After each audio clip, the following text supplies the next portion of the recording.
Good morning. Welcome back to the Voodoo Garden. My name is Ray. I am the host of the Voodoo Garden.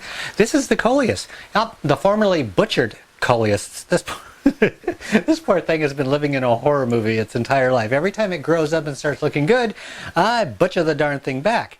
But I did it for good reasons. And I think it was like an episode or two ago I showed you that I took it back to literally nothing but stems. There was nothing left.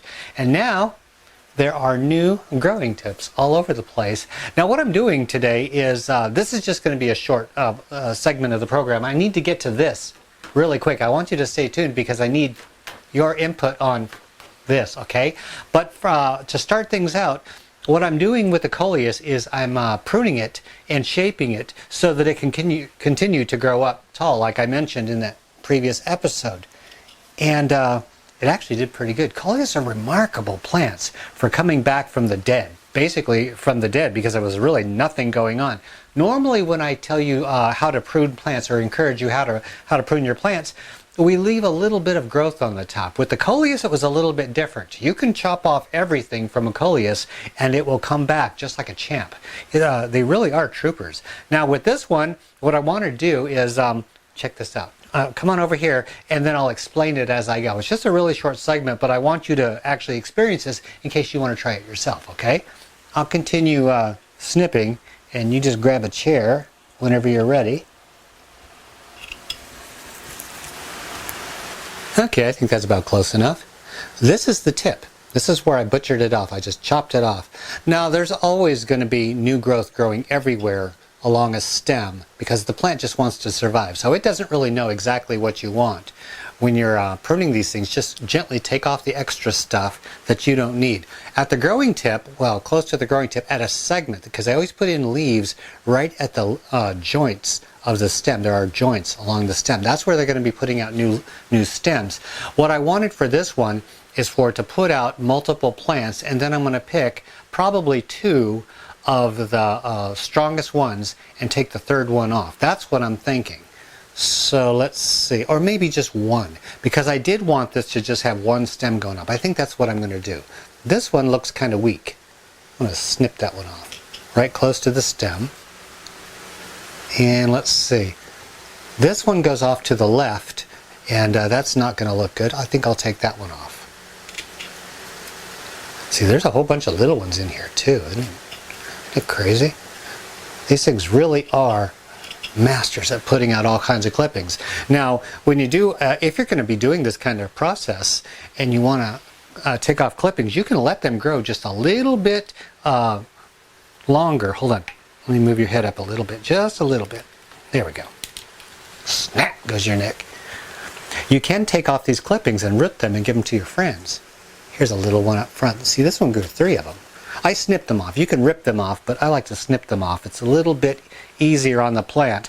And plus, with my crazy thumbs that don't work right, sometimes I might mess it up. Now this one is kind of iffy. The one on the left here is going to grow almost straight up a little bit to the inside. This one here on the right is going to grow way off to the right. I definitely don't want this one.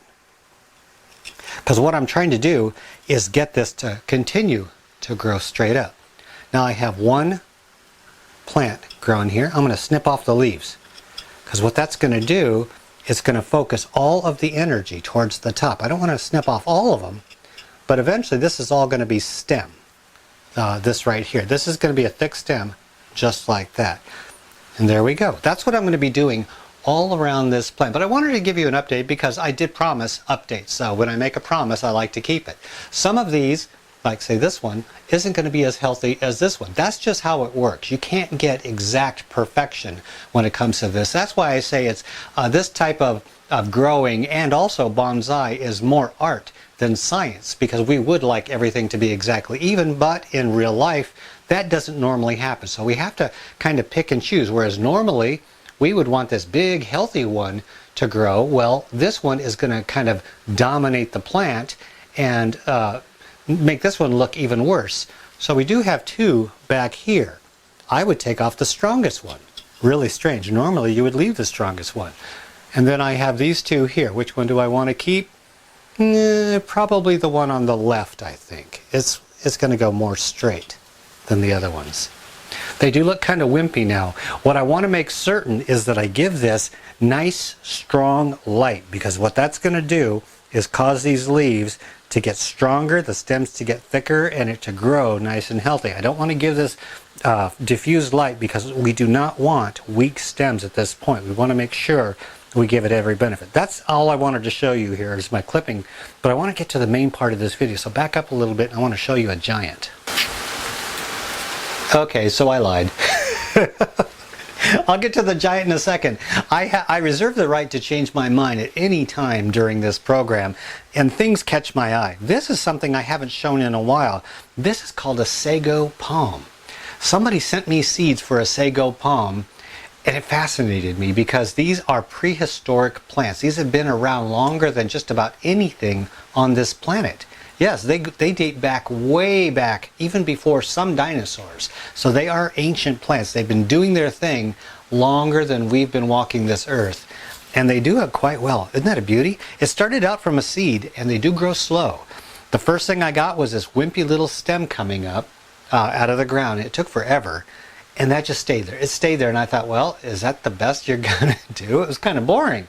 And then it waits, stores up energy, and then it sent out 2. And then I had 3 of them. And then the first one started dying, and then I thought, oh no, I'm doing something wrong. And it just went into a hibernation mode, then sent out more. And it does that. That is the routine I'm getting from the Sago palm. I don't know how yours will work, but for, growing them indoors, for me, I'll get a couple leaves. It goes into hibernation for a while. It starts looking kind of peaked. Then it sends out two more that are even stronger. Then it goes into hibernation, stores up some energy, and then it sends out more. Look at this. These are the 2 most recent ones right here. And the color and the pattern, I'm going to tilt this because I want to show you, just in case you ever want to grow these things. Look at that. Isn't that a work of art? Just the coloring, the shape, the texture. It's absolutely beautiful. It is. And this can be grown inside, and I grow it on bright, diffused light. I'm sure they can take full sun, but I don't have full sun in here. I moisten the soil all the way through, and then just let it get a little bit dry, but not bone dry, and then water it again. I don't know what the roots look like in here, because this has been in here since I think it was born. I have no idea what the root system on these plants is about. I'm kind of winging it here. There are a lot of plants I don't know about, and so I just experiment and find my way. Some folks, they try to offer, oh, let me back up. I want to talk about this because this is important. Okay, with my little prehistoric friend on my knee, I wanted to bring up something, and it has to do with how I grow things in the voodoo garden. I've grown so many different things.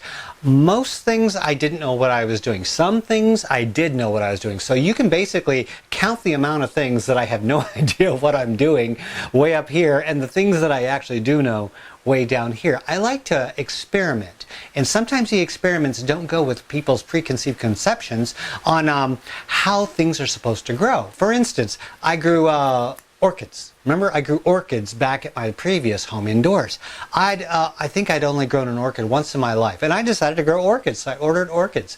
And I brought them into the voodoo garden. I mixed up some potting soil with a lot of vermiculite in it to make it kind of loose and stuff, and planted the orchids in it. And the first thing that happened is I got this waterfall of comments telling me how wrong I was and what I was doing. They said, you can't grow orchids in potting soil. They need to be in bark or some other kind of substrate, but you can't do it. No, Ray, you're doing it all wrong. And one viewer, I don't remember if it was a he or she, but whoever they were, they demanded that I rip them out of the substrate that they were in and put them in the right soil, so to speak. And I thought, wow, people are actually kind of angry with me for doing what I want to do. And I thought that was kind of odd in a way, because this is how I choose to garden. I may be wrong, but this is my garden. There are things that you do in your life that you enjoy. And having somebody come along, like say if you're outside in your garden, and having a neighbor come along and tell you, you're doing this wrong, you don't know what you're doing, you should be doing this. Is that something that you would actually enjoy? I know it's one thing to offer constructive criticism, but it's another thing to tell people how to do things. If I ask for, like say, if you ask for advice, it's wonderful for people to join in and help you out. You ask questions here on my channel. I do the very best I can to answer your questions. And also some of the viewers will answer your questions as well. I really like it when that happens.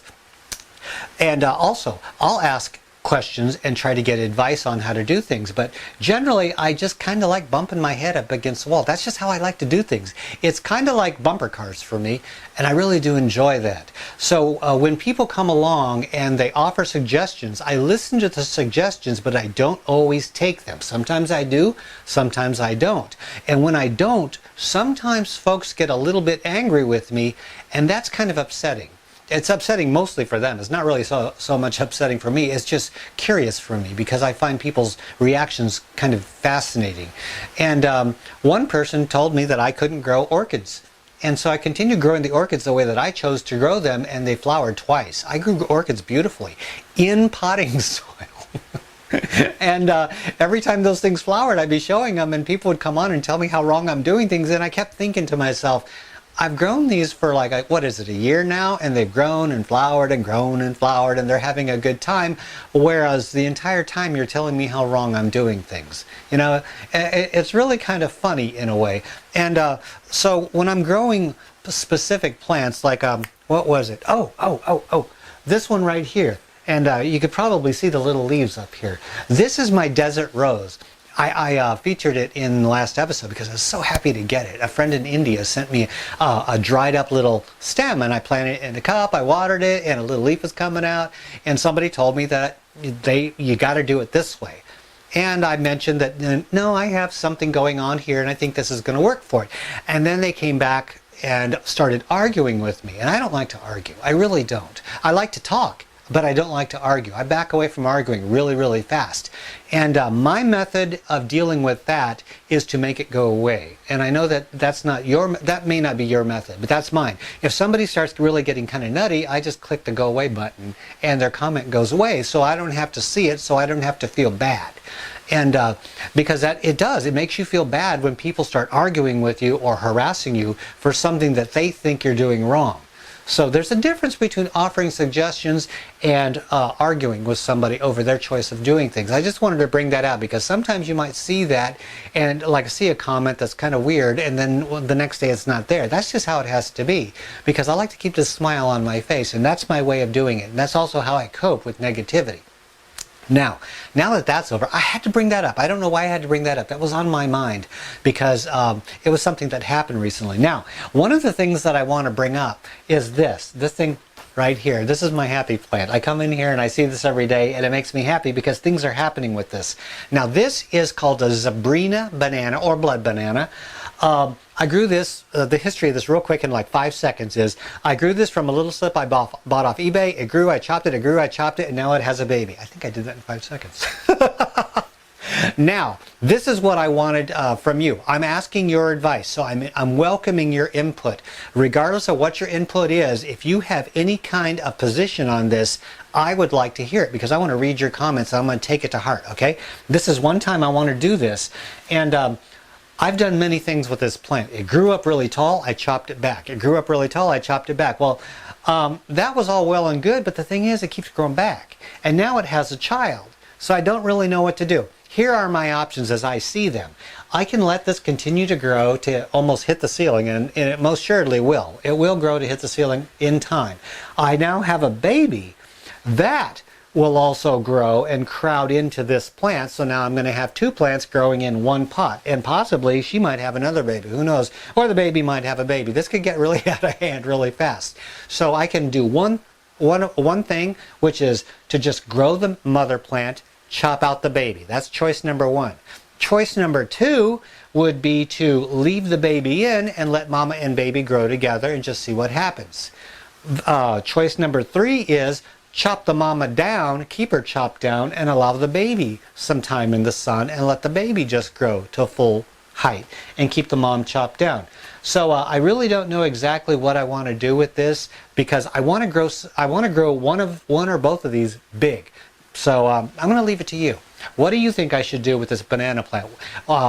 When I ask for comments, I'm going to look at all of these comments, and wherever I get the most comments, I'm not trying to have my videos spammed with all kinds of stuff. I honestly do want your opinion, and I value that. So I want to know what you want to see in the voodoo garden. Okay, this is going to be your choice. So however many people I get giving me the most common answer, that's the direction I want to go with this. So this is my Nana plant, and I'm hoping that it's something fun that you want to see. So that's a banana plant. This is the coleus of what I'm doing with this, and I just love this thing. It's going like that.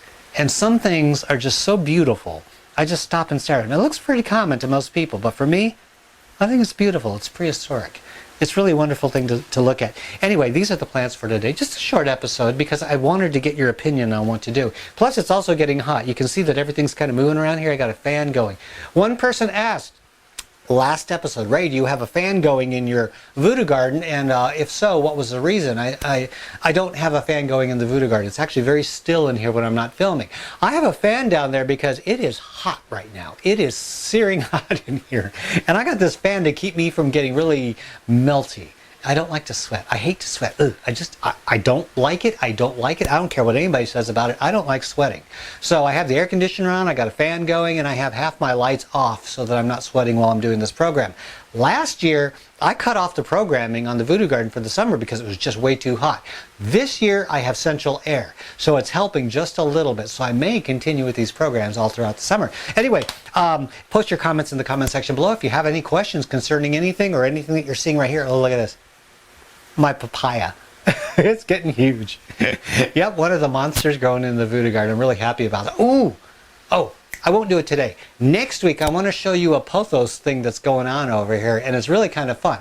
It has something to do with air layering, and I'm not going to tell you about it. I don't have time for it today. I got to get upstairs because I got things to do. I'll talk about it next episode, so join me here 2 weeks from now, and I'll talk about the pothos, and we'll see what everybody thinks about Nana, okay? Thank you for joining me. Until next time, this is Ray and his friends in the voodoo garden. Have a great day. Okay, everybody. I know you like the heat. Not so much.